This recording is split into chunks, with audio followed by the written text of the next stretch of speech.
Welcome back, everyone. I hope you had a good session. As promised, we're now going to have our final session of today's program, and then John and I will wrap up the conference.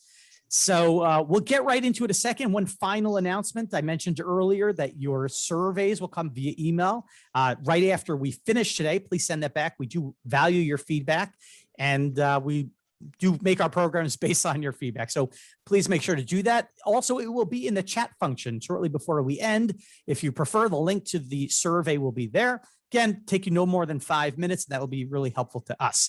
So we'll get started. We've had a good event so far at the different rooms and the different sessions. Now we're going to hear from the client. We're going to hear from the customer. Well, we have three great panelists, Steve Weiss, Daina Bortek, and Sam Klepfish. I will let them introduce themselves in 1 minute, but just real briefly, Steve is the general counsel and CFO of GalaxE Solutions. Daina Bortek is in Counsel's office, and I'm going to mess up, I know, the pronunciation. So I'm not going to even try. I'm going to let you, Daina, do that. And it's pharmaceutical company, and Sam is the CEO of Innovative Foods, which is a really cool company, and I'm sure he'll tell you about it when we get to him. So panel, Steve, Daina, Sam, just 2 minutes. Introduce yourself. What do you do? What does your company do? Who's first, Uri? Oh, I'm sorry. Steve, Daina, then Sam for intros, please. Okay. Thank you. Hello, everyone. My name is Steve Weiss. I am General Counsel and CFO for GalaxE Solutions. We're an IT services and software company. We're headquarters in New Jersey, but we have operations in a few cities in the States, as well as in India and some other countries in Europe and Asia. I've been with the firm for 21 years. I'm in charge of all legal, HR, finance, and administrative functions of the company. Steve, for context, how many in-house lawyers within your company and how many outside firms do you use regularly? In-house lawyers are 3 in-house lawyers, 2 domestic, 1 in India, and I want to say 2 paralegals, domestic and 1 paralegal India. In terms of outside firms, I primarily use, I'd say 4 or 5 firms in the States. I have 1 India counsel, and then, in other countries where I'm at, I have local counsel that I use for piecemeal stuff as well. Daina? Okay, hi everybody. I'm Daina Bortek. I am the Senior Corporate Counsel for Kyowa Kirin Pharmaceuticals. And as I mentioned to Uri, the Kirin is the same as the beer company. So it's easy to remember how to pronounce that part of it. But it's Kyowa Kirin, which is a Japanese headquartered pharmaceutical company. I work for Kyowa Kirin North America. So there are multiple regions.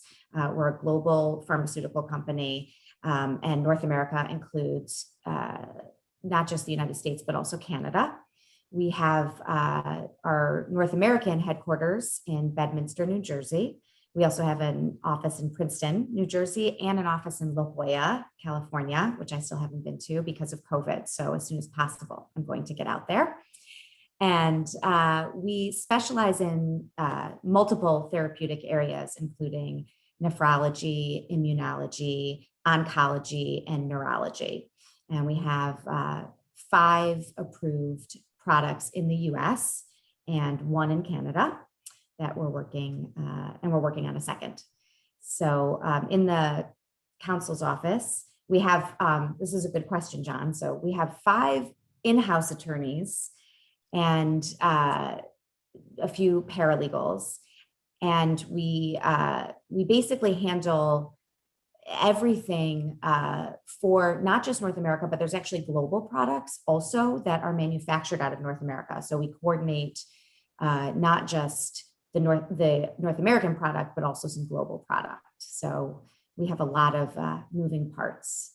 And how many outside firms are you using, say, at any given time? So one of the things I was gonna note was that the North American group has more than doubled in size since 2017.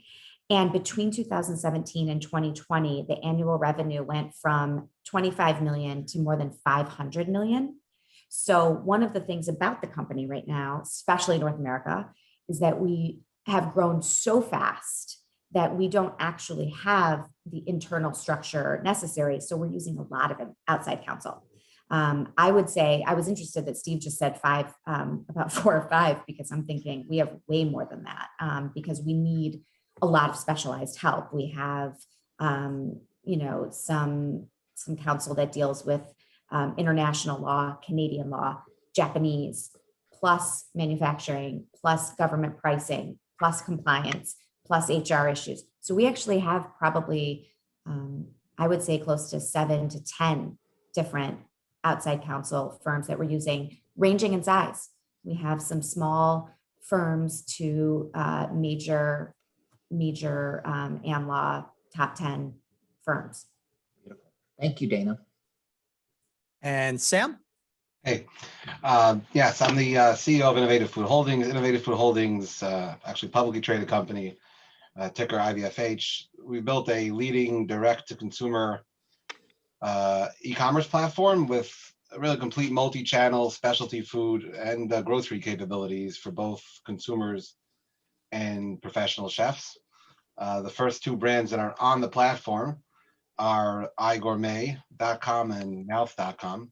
I want Kirin from Daina and some food from you, Steve. Well, if you want, well, I was about to say, what's especially important, I must mention, is that Mouth and iGourmet do a great job with corporate gifting.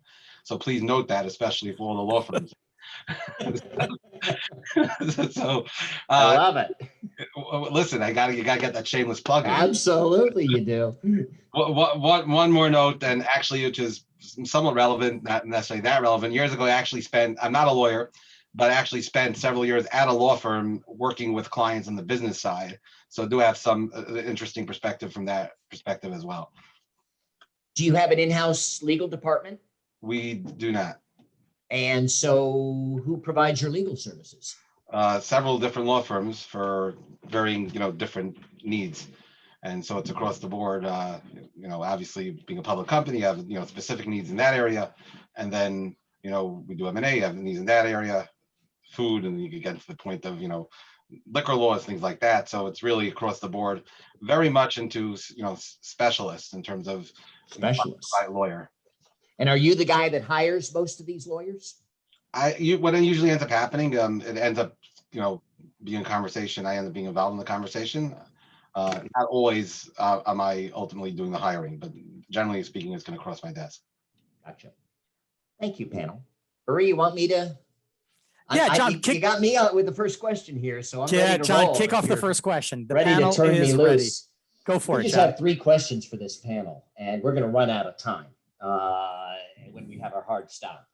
The first question, you've got a matter, and you don't have a firm that's immediately capable of handling that particular matter. You got to go find and hire a new lawyer, a new law firm.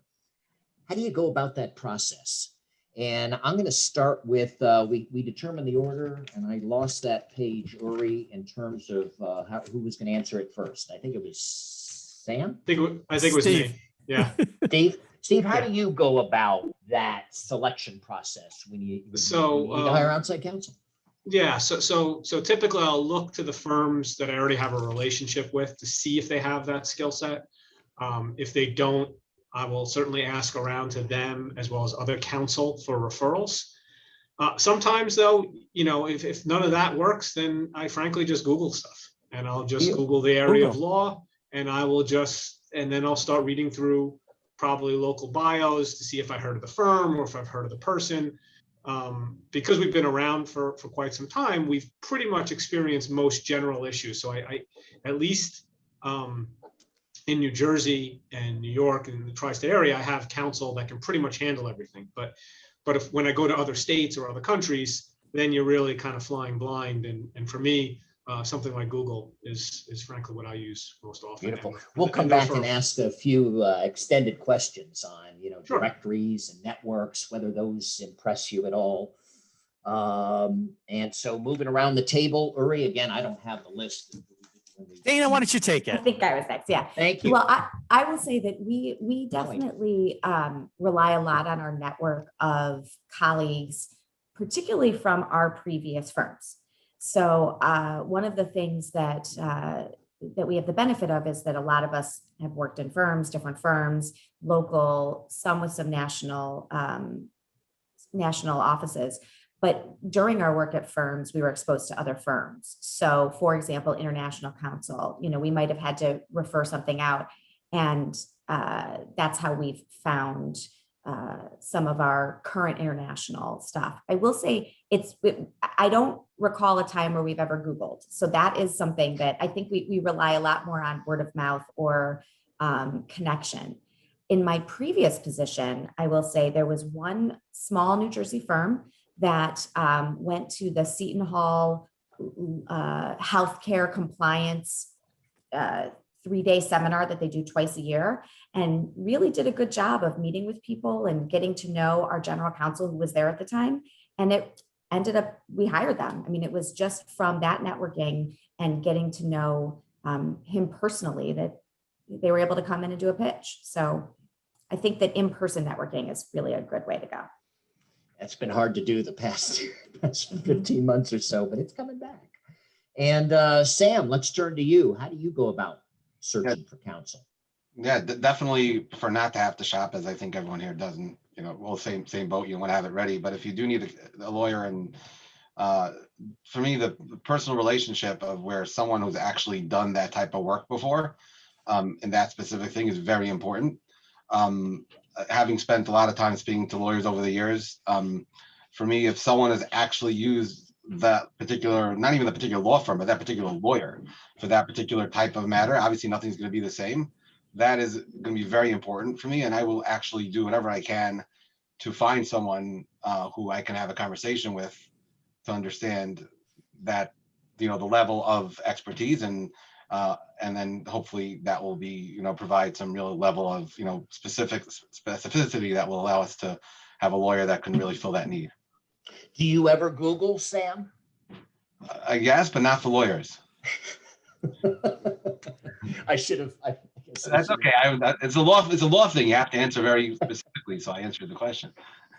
And Daina, I'm curious, as you talked about, I turn to current firms. I'm not big at going online and searching for counsel, but do you use the internet to cross-check as you start shortlisting and getting names? And are you kind of cross-checking their bios and their LinkedIn and their publications and such? Definitely. And even if we have, for example, we already have a firm and they recommend somebody else in the firm, I very much look at their profile on the firm's law page, the website, and also Google and things like that. LinkedIn for sure. So social media does come into play, but it sounds like primarily it's relationships, pre-existing relationships. You kind of feel them out and then kind of go down the list of things you might do. Let me ask you this. Do the directories and rankings and listings impress you at all? A best lawyers, a super lawyers, a chambers, any of that matter? For me, it doesn't matter nearly as much as a recommendation from a colleague.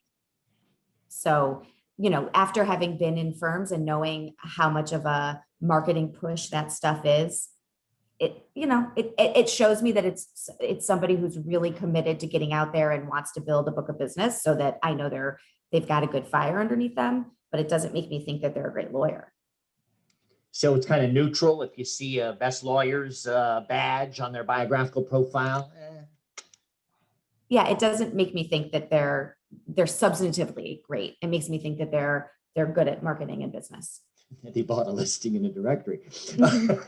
In many cases, I mean, there's so many of them now. Steve, do these rankings and directories impress you at all? No, not at all. I think Daina probably soft pedaled my reaction towards it. To me, it's a hired gun. It's somebody paid a fee to get on a list, and so it really doesn't. The referral network. If you don't have a referral network, just reading about the person's background. Did they clerk for a judge? What schools did they go to? How long have they been practicing? Have they written papers on stuff? Okay. That to me is a lot more powerful than a super lawyer, which pretty much anybody can get on if they pay a fee. Sam, are you impressed at all by these designations? I would say I could pretty much say the same thing that Steve and said. No, not really.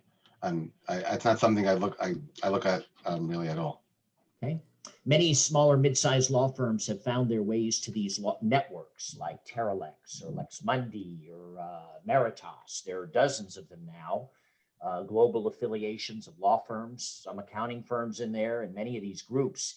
Does the network at all? You know, hey, Meritas firm must be good. Does that factor into your selection process at all? Question to me? Sam? Oh, Yeah, yeah. let's start with you, Sam. So interestingly enough, not into mine, but occasionally it will have our counsel for one of the things that we're working on. We might need additional help in a localized area. So I believe that's the Meritas network that they've used. And again, at the end of the day, they mentioned to me the Meritas. It doesn't mean anything to me from a As a non-lawyer, right? well, no, it's more like, hey, you think they're good? Okay, gotta be right. And Right. so it'll be great if you're right. I mean, obviously it's not on the line, but if at the end of the day they know, it's all about relationships, as you said. So if I have a lawyer that we're working with and we have a relationship, they know what we're looking for. We're the client, and they're going to try to find someone who's going to make them look good too. And they use Emeritus, I think, just to sort of expand their network. And there is, I guess, some sort. It sounded like from my conversations I've had these types of networks, there is some sort of a stamp of approval, but I'm not familiar as to what it is. It's more about the approval from the law firms that I'm usually working with. Beautiful, thank you. And then we'll take that to Daina and Steve, and then Uri, yours questions next. So Daina, networks, do you look at them? Do they matter? Don't matter, and no. I'll make it quick. I mean, if we're working with a national firm or even an international firm, we'll reach out to them for their network. And they've usually had to, pro hoc vice into some place and know a local person. So that's who we would, I'd much rather, again, look at the person than the network or the firm. Sounds like you hire lawyers, not law firms. We haven't asked that explicit question, but Steve, Yeah, networks. I agree with the sentiments. I mean, first of all, I don't have access to any of these networks. If I did, it would probably be a last resort. If I couldn't find anything anywhere else and had nowhere else to go, I would look at it. But if I was running a small or mid-sized firm, I would not spend my marketing dollars there. I think it's just fluff. Beautiful. Thank you, panel. I want to move on, segue into a slightly different question that everyone is thinking about. But when you're hiring, and the question that I have for you, but I'd like to expand, which is once you hire someone for a matter or to be your counsel in a certain issue, how can you feel, or what makes you feel that they're delivering value to you specifically? What makes a difference between somebody who fits a role or somebody who you find is a valuable to that transaction or whatever you've hired them for? And then I just want to add one piece. One of our members just messaged me, how much does rate matter and size of the law firm? So when you hire someone, how do you feel that value?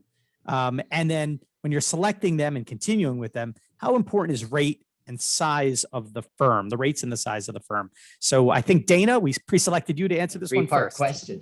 Yeah, that's a three-part lot of question. parts. Yeah, Well, you handle that one, Daina.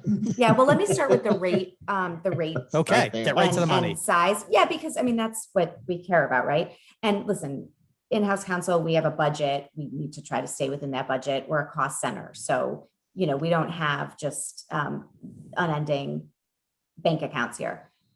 However, I think what matters most on rate is what the issue and the matter is. Because if you have something that is really, really high risk and, potential lawsuit, big litigation, government investigation, those kinds of things, you're willing to spend the money. You can convince the board, the CEO, when it's that important to spend the money. And I think that's when rate doesn't matter as much. Okay. When you're talking about day-to-day work, things because we have 5 lawyers and this stuff is growing and we just really need help, that's when rate matters. Because when we need help for things that maybe, if we had somebody in-house with more time to do, we need them to be a reasonable rate. And I don't think size matters as much either, because, if it's right now, a few months ago, we had a small firm with, maybe 3 or 4 lawyers and 2 paralegals doing the work for us that was kind of like grunt work. We just didn't have the time to do. And we were able to negotiate a flat fee and it was great. So to me, it's more about the matter than the rate. Okay. in that. And then I will also say, in terms of the number one thing, I think you said, like, what's the most important thing once you've been hired? And I would say it's being curious about what we're doing and what the issue is, and not coming in as if you're the subject matter expert, because you might be the subject matter expert in that legal area, but you are not the subject matter expert in our business. And one of the things that I really don't appreciate, and my colleagues have never appreciated, is when people come in and act like they know our business better than us, or make assumptions. They make assumptions that, you know, where there's smoke, there's fire. If there's an investigation, for example, it's not always true. Like, we might not have actually done anything, and give us the benefit of the doubt, listen to us. So I would say that that's the number one thing that will make me trust you and want to work with you. Thank you. Fantastic. Sam? Yeah, so in terms of, let's go and start with the money again, with the rates. So, Sure. yeah, definitely, it's a factor, but really it's about, again, going back to the lawyer. At the end of the day, there's two parts to the cost. There's the hourly rate and the amount of time spent doing it. And there are lawyers that spend a lot of time. And if you look at the effective net, at the end of the day, it's the bottom line. So a lawyer could take 3 hours to do something, and another lawyer could take an hour to do something. And so from that perspective, there's two components that we always look at as well. And so at the end of the day, it's an investment, and we want to make sure to get our investment right and to get the work done right. Obviously, we want to keep costs in check. So certainly, of course, cost is a factor. But what I've also noticed, and again, this just may be me, that just because you spend a lot of money doesn't mean you're going to get the value that you want anyway. So really, it's about finding the right lawyer as opposed to what the price is. And then the sort of the second thing about value add, to me, it's like there are a lot of lawyers out there, and especially let's say corporate law or whatever it might be.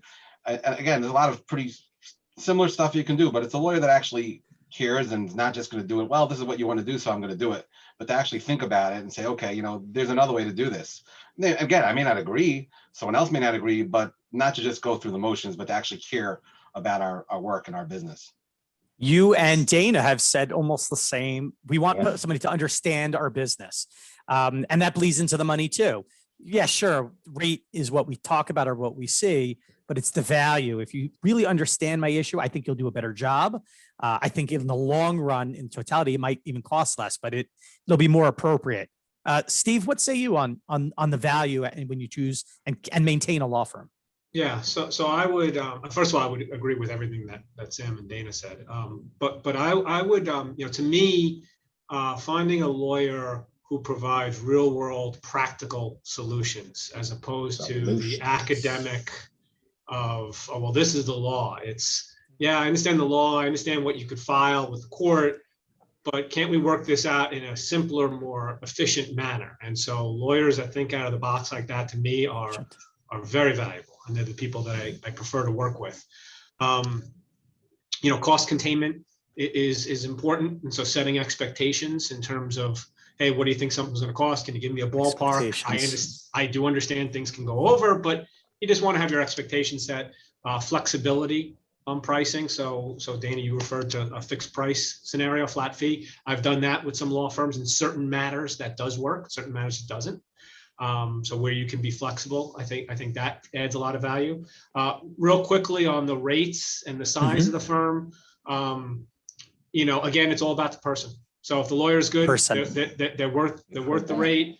As Sam said, if they're really good, they'll spend probably a third of the time that someone who is half the price, and so you end up, winning. I will say I do try to shy away from the very, very large New York firms because their rates are just, even though they're outstanding lawyers, the rates are just out of control. I mean, $1,500 an hour, crazy numbers that, unless you're dealing with something really unique or you have a really important issue, I think you can get tremendously more value at a mid-size New Jersey firm at a third of the rates. Boy, Uri, we could go on for a while. I'm looking at the clock. Can we do one more round quick? And then let's do one quick round. Yes, let's do one quick round. This has been great. Smaller and mid-sized law firms, trying to get your attention. You don't know me, but I want your business. What's the best way for me to reach out and get on your radar screen and have you consider me for a particular matter? Daina? I would say the number one way is in-person meeting. And I know it's hard right now with COVID, not cold calls, but going to panels, going to things, going to seminars so that we can actually get to know you as, kind of who you are and what you have to offer. That's the best way. Are you involved in the Association of Corporate Counsel by chance? Is that where I Yes, can I meet you? am. So That's where I can one. meet you. That's a great one. I'm in a lot. I'm in New Jersey Women's Lawyers. I'm in the National Association of Women Lawyers. I'm in ACC. I'm in a healthcare business association. I mean, there's a lot of groups. And even like I said, the Seton Hall healthcare compliance, great place. Those kinds of places I think are where, and I'm a people person. So I really would rather meet you in person and get to know you than get a cold call or get, something in an email. So show up at meetings, conferences, get to know me a little bit, and let's have lunch sometime once we've met a few times and we like each other, huh? Steve, Yes. how do I get your attention? I would say industry expertise. So if it's the particular, meaning industry, not my business, I'm more of the particular area of law. So I use a firm that specializes in immigration to handle all my immigration stuff, but I don't do any other work with them for that. I have someone I use for employment law. I have someone I use for, again, whatever the particular industry is. I have a tax person that I call. So getting that industry expertise, and then, cold calling is very difficult because one, someone has to pick up the phone or answer your email, but you also have to get them at the right time. I may not have an employment issue today. And so if you sent me an email about how you're an expert in employment law, may not help. But if I was at the New Jersey Bar Conference and you were speaking on hot issues in employment law, and I thought you were impressive and sounded like you knew what you were talking about, I'd remember the name. And I'd say, hey, one of my colleagues, we should call so-and-so. I heard them speak. I think they know what they're talking about. So I think the speaking engagements really go a long way in just getting yourself out there so people know your name and know your expertise. Beautiful. And Sam, how do I attract your attention? So generally speaking, I would say most, if not all, the law firm relationships we have been through a personal relationship. So that's typically, been the way. I mean, I can say from, speaking from experience going back when I was at the other law firm and just in terms of the work today, if a lawyer gets involved, let's say early, whether it's in an angel group or something like that, and things that I've been involved with, we run a food angel group, and the lawyers that get involved in these types of groups early, where they're not necessarily, looking to pitch anything, but just to sort of become, connected to the client early, that's an opportunity for a lawyer to sort of, add some value, be at the meeting, wherever it might be, sponsor, whatever it might be. And then at the same time, the client, gets to know them. But, but for me personally, over an extended period of time, most have been through personal relationships. Beautiful. Thank you, lady and gentlemen. Appreciate it. Uri? No, this has been a great panel. Really, we could go on, and we might have you back if the panel comes back. Really appreciate it. Thank you on behalf of John, myself, and all the participants today. This has been fantastic. Really appreciate it. I can't say there were a ton of surprises. John, what surprised you most of the panel? We're not critiquing. We're just not a darn thing. I mean, I facilitate panels of general counsel clients frequently. So nothing is surprising here. What I heard consistently is we hire the lawyer, not the law firm, generally speaking. We hire based upon relationships and people we know and have gained trust. And we like lawyers who listen and get to know my business and don't assume they know everything about everything. Listen. That's what I got. Thank you. I got similar, and I think that even the points about, I heard also invest in my industry. A few of you mentioned that. Invest in my industry, invest time. I think even if you're going to Google me, make sure that there's something to find. Make sure that there's an article about my specific issue, because then I might call you, or I might get to know you, or might believe you in a pitch. So thanks again to our great panel. I appreciate it. Yes. We're going to just wrap up. Thank Panel, you, you're welcome. You're welcome to stay. Really much appreciate it. And thank you. You're all going to get a bunch of phone calls the rest of this week, and you're going to get a bunch of e-newsletters. So be ready. Thank you, panel. Thank you very much. So as we wrap off today's conference, John, best recommendations for finishing and moving on till Well, Launching 2021. What do you think? We have presented a lot of good stuff, good practical things, conceptual things, marketing clearly important. Even as we come out of COVID, marketing front and center. So it's time to get serious about this and understand the difference between marketing, business development, hire professionals. You met many of them today who can really help jumpstart your program. You don't have to learn this on your own. It's not rocket science, but get it started, get it into your culture, and good things will happen. We guarantee it. And we're just going to leave you with some resources as well for today's event. Many of you are in roundtable groups, and for those of you who are not, you can reach out to me online. This is our monthly meetings of similarly sized managing partner firms, and the groups have been great. There's about 110 managing partners now in our various groups, and reach out to me for more information about that. If you haven't already participated in our economic survey, we'd be happy to have you.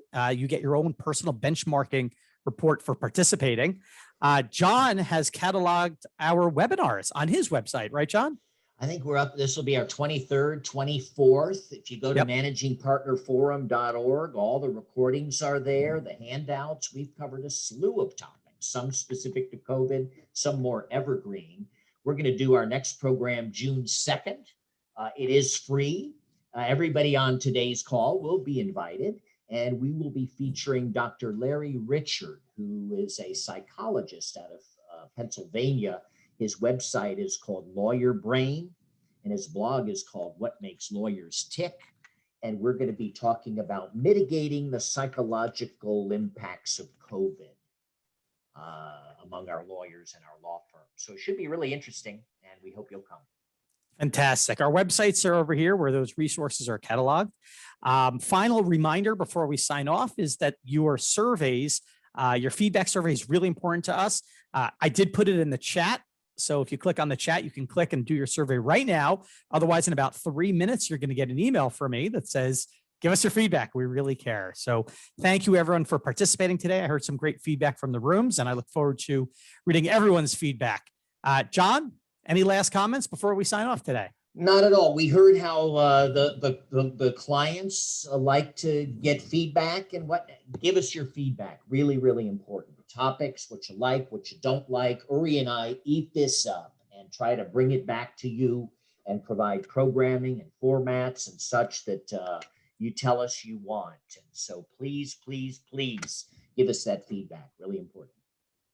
So thank you, everyone. Thank you to our faculty. Really appreciate the time that they've invested today. Here is their contact information. I don't expect you to be writing down their emails, but it will be in your follow-up material, both the recording of the public session as well as the slide deck. So you will be able to reach out to them if you have any other questions. They are all open to receiving any of your questions. And that's all I've got for today. So thanks again, everyone. Have a great rest of the day. Bye-bye now. Thank you, faculty. Thank you, Uri. And we'll see you soon, hopefully in person.